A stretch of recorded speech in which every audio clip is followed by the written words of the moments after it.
zimachita kuonekeratu kuti amene ndimapikisana nawo anali atatsogola kotero kuti sangapezekenso. Ndiye zimaonetsa kuti amene apambane ndi iwowa. Yes, comrades, good morning. Mwazuka bwanje naso muli bwanje. Muli Makola Kulumbi huko. Comrades, Malawians, choamba ningoti congratulations comrade Dr. Matthews Mtumbuka for winner by election ya Kulumbi. Zaenda bwino. Ndipo ndizonya dilisa kwambiri kuti Matthews Mtumbuka awina ma by election ya Kulumbi. Mukuziwa amene Matthews Mtumbuka anathamangira pa ground. Seasonal zophweka fighting the government of the day. Kumenyana ndi alliance ya Ford ndi DPP kuno kumpoto Kulumbi by election. Chisankho chija Matthews Mtumbuka awina chipani cha UTM. My party awina. What does this mean in Malawi politics panopa? Tumai kunoko panopa zafika zokuti aliyense amene afuna apite ku parliament ayenera kumalimbikira bayeka. Kudala chipani inde uzichidalira koma pa iwe weka, you must fight hard. The spirit that has been shown kwa candidate wa chipani cha UTM Kulumbi wa UTM Dr. Matthews Mtumbuka tiphunzirepo kwambiri pa Malawi politics. Kukhala ndi anthu ngati Matthews Mtumbuka in Malawi politics kumalimbikira pa iwe weka munthu uzilimbikira. Usadalire kwambiri chipani kuti chikupasa china chake. Chipani ine chimathandiza koma munthu pa iwe weka masiku ano ukafuna kuwina chisankho ukhale munthu okonzeka ndithu. Suka ukalimbikira kwambiri pa iwe weka ukawina ukapita ku parliament ukagwira ntchito yabwino. Mukati muone pandale za ku Malawi panopa ndi parliament. Anthu anasankhidwa pa 2020 pa last year 2025. Tili ma members of parliament. Anthu anapita ndithu ku nyumba ya malamulo. Mukati muone anthu amene akamba za nzeru kwambiri ku parliament ndi anthu omwe amalimbikira pa okha campaign kuti kumamizi kwawo. In parliament ya lero ilipo iyi kuli anthu ambiri omwe amangokhalamo chifukwa anawina mothandizidwa ndi chipani kwambiri. Koma anthu amene akamba za nzeru ku nyumba ya malamulo panopa mkati muone aphungu amene akamba zinthu za nzeru ku parliament ndi anthu omwe amalimbikira pa okha chipani chimango wathandiza patali. So Matthews Mtumbuka amene awina is a new generation of politicians. I believe and I have got all hope kuti Mtumbuka kapita ku parliament zinthu zikasintha. Chwapayo okha alimbikira ku by election Kulumbi beating my party zipani zomwe zili mboma afford ndi DPP. So Malawi ndikuuze nichi masiku ano tionesese anthu amene amalimbikira ku constituency pa iwo okha kuti apite ku parliament.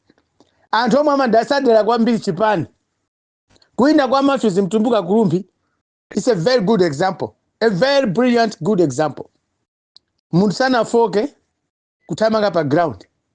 Chipani ine chinathandizira kwa pa yekha munthu timamona kuthamanga up and down. Zofoka timaziona mwa iwowo koma iwowo sanazione zofoka mwa iwowo. This is the spirit we need in Malawi. Tisamadalire kuti chipani chawina aphungu ambiri kunyumba ya malamulo ayi. Koma pa yekha munthu azilimbikira. Ndimendanena kale kuti munthu akamalimbikira pa yekha pandale kumazikweza yekha pandale ngati mene apangira Dr. Matthews Mtumbuka akapita ku parliament amakakamba zinthu za nzeru.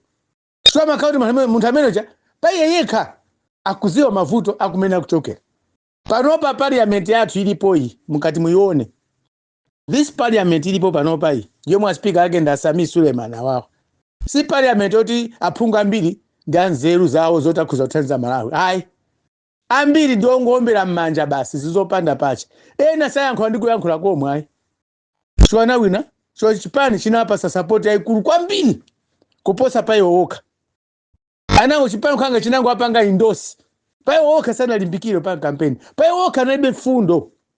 That's why even mabiru ku parliament imene kuyendera olo kugawa kwa ndalama amene zagawidira zachitukuko ku ndalama ku parliament mukhoza kuonesesa mukhoza kuona kuti mene mabiru akuyenda ku parliament debate mene kuyenda ku parliament panopo yokhuzana ndalama kukoneka kuti anthu ena amene ali ku parliament ko sanalimbikire yayi analibe kuthekera kuti apite ku parliament kupanda chipani paiwo okha mfundo alibe pali members parliament ena pa campaign pa timaona kuyankhula azipani zinazi makamaka zathu ali boma amayankhula ndithu koma kuona kuti fundo zawo zozizira as compared kwa Dr. Matthews Mtumbuka.